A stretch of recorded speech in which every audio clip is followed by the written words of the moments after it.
මුලින්ම කෙටියෙන් කියනවා නම් මම මේ කෙටුම්පත ගෙනත් මේක ක්‍රියාත්මක වෙනවට මගේ පූර්ණ සහයෝගය සහ කැමැත්ත ප්‍රශංසාව මේ රජයට හිමි වෙනවා.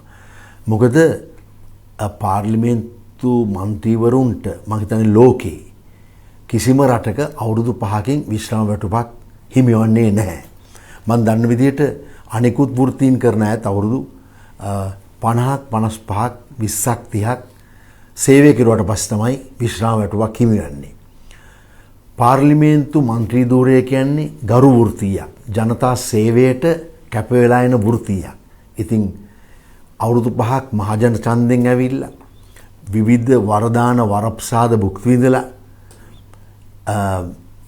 කෑම බීම ලබාගෙන අනිකුත් සියලු පහසුකම් ගෞරව ලබාගෙන අවුරුදු 5කට පස්සේ විශ්‍රාම වැටුපකුත් තමුන්ට ඡන්දෙ දුන්න ජනතාවගේ බදු මුදලෙන් අය කරගන්නවා කියන්නේ හොඳ වැඩක් නෙමෙයි කියලායි මගේ මතය. ඒ වගේම අනුර කුමාර ජනාධිපතිතුමාගේ ඡන්ද පොරොන්දුවක් තමයි එතුමා බලයට ආපු ගමන් විශ්‍රාම වැටුප മന്ത്രിවරුන්ගේ අහිමි කරනවා අහෝසි කරනවා කියූප එක. ඉතින් මම දකිනවා මේක ඡන්ද පොරොන්දුවක් ඉෂ්ට කරනවා වගේම මේක විය යුතු දෙයක් හැටියට මම දකිනවා. මේක ලැබිය නොයුතු දෙයක්. මම ඉන්නකොනුත් මට ලැබුණා පාර්ලිමේන්තු මන්ත්‍රී දීමනාව මිලියන 4ක් ඒකත් බෙදා දුන්නා. ඒක මාධ්‍ය ඉස්සරහමයි කළේ. ඉතින් මම අදහන විදියට මම සිතන විදියට මගේ දර්ශනය අනුව පාර්ලිමේන්තු මන්ත්‍රීවරයෙක්ට විශ්‍රාම වැටුපක් හිමි විය යුතු නැහැ. ඒක මම දැක්ක පහුගිය ටිකේ මන්ත්‍රී කෙනෙක් මේ පත් වෙලා පාර්ලිමේන්තුවට පත් වෙලා දවස් 3කුත් විවිධ වරප්‍රසාද වරදාන ලබා ගත්තා. ඉතින් ඒ වගේ දේවල් පහුගිය ටිකේ වුණා. මට කිසිම කනගාටුවක් නැහැ. මම හිතන්නේ මේක විය යුතු දෙයක්. මම දන්න විදියට මම වැරදි නම් මාව නිවැරදි කරන්න. ලෝකෙ කිසිම රටක අවුරුදු 5කින් පස්සේ පෙන්ෂන් එකක් විශ්‍රාම වැටුපක් හිමි වෙනවා මම අහලා නැහැ. මම දන්න විදියට මේ ග්‍රහලෝකයේ කිසිම රටක මේක සිද්ධ වෙන්නේ නැහැ. මේකට කිසිම කනගාටුවක් නැහැ. මේක විය යුතු දෙයක්. මේක ඡන්ද පොරොන්දුවක් හැටියට මම දකිනවා. මම මේකට පක්ෂයි. මම හිතන්නේ මේක විය යුතු දෙයක්. මේක ඡන්ද පොරොන්දුවක්. ඒ මන්ත්‍රීවරුන්ට විවිධ මේක දකින රාමුව ඇති.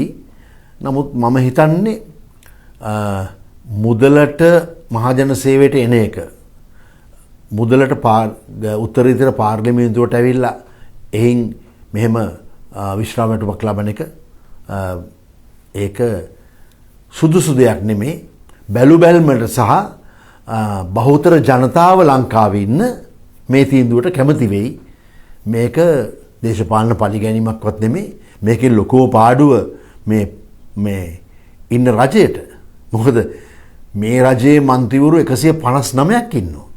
ඉතින් මේ ලබන තීන්දුව වැඩිම බලපාන්නේ 159ට. ඉතින් එහෙම අවාසියක් වෙද්දිත් මෙහෙම දෙයක් කරන්නේ ගැන ගරු කළ යුතුයි. ඉතින් ඒක මේ පොරොන්දිෂ්ඨ කිරීමක් හැටියට තමයි මම දකින්නේ. මම පාර්ලිමේන්තුවේ 3 පාරක් පත් වුණානේ. මම 2010 පාර්ලිමේන්තුවට ආවා. ඊට පස්සේ 2015 මාව පත් කළා ජනතාව. 2020 පත් කළා. ඊට පස්සේ මට සිරගත වෙන්න වුණා අවුරුද්දයි මාස 7ක්.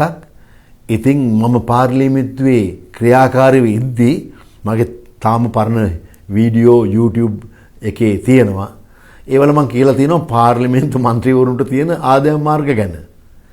මම ඉදි තමයි කිව්වේ ඒ කාලේ පාර්ලිමේන්තුවේ 100 දෙනෙක්ට වැලි පර්මිට් තියෙනවා.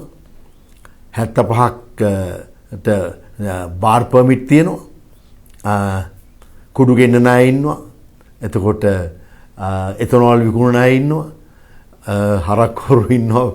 වැලි කපන, පස් කපන, බොරළු කපන, මංකොල්ල කන, අපරාධ කරපු නඩු තියෙන බොහොම අය ඉන්නවා කියලා.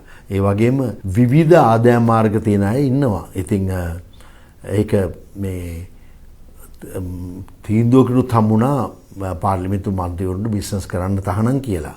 ඉතින් නමුත් විවිධ නම් වලින් විවිධ සමාගම් හරහා ඒවා කරනවා දිගටම. ඉතින් මම දකින්න දේ තමයි මේ ගරු කටයුතු උත්තරීතර නීති හදන පාර්ලිමේන්තුවට ආවනම් ඒකට කැප වෙලා ඒ දෙයට පූර්ණ කාලිනව කැප වෙනවා මිසක් මේ ඇවිල්ලා බිස්නස් කරන්න ඩීල් දාන ටෙන්ඩර් මගඩි වලට හවු වෙලා ඒ දේවල් කරන්න නෙමෙයි മന്ത്രിවරයෙක් වෙන්නේ. ඉතින් මම විවිධ තැන්වල ඔවුන්ට තියෙන ආදායම් මාර්ග ගැන මම කියලා තියෙනවා. ඉතින් මේ පෙන්ෂන් එක සහ මේක නැතුව ජීවත් වෙන්න බෑ කියන එක මම පිළිගන්නේ නැහැ.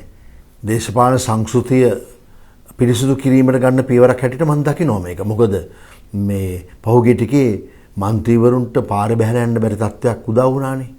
ඒ කියන්නේ කොච්චර മന്ത്രി ධූරය කියන එක හැලුණාද? පාරයක්දී පහර දෙන ඝාතනය කරන තත්ත්වයට පහුගිය ටිකේපත් වුණානේ. ජනතාව පාරට ඇවිල්ලා, ගෝල් ෆේස් ඇවිල්ලා සෑම മന്ത്രിවරයෙක්ටම ගහන තත්ත්වයක්, පහර දෙන තත්ත්වයක් උදා වුණේ මේ වැනි තත්ත්වෙකින්ද. ඒ කියන්නේ ජනතා ඡන්දයෙන් ආපු අය ජනතාවට පිටු පාලා ආදායම් මාර්ග හදාගෙන පහසුකම් අරගෙන ඒ වෘත්තිය හරියට කෙරුවේ නැහැ කියන එක තමයි ජනතා බහුතර ජනතා මතය උනේ. ඒකනේ ඒ හිටපු ආණ්ඩු පළවා හැරලා අලුත්ම කණ්ඩායමකට දුන්නේ. ඉතින් මේ ඒ දේශපාලන සංස්කෘතිය පිරිසිදු කිරීමක් හැටියට මම දකිනවා.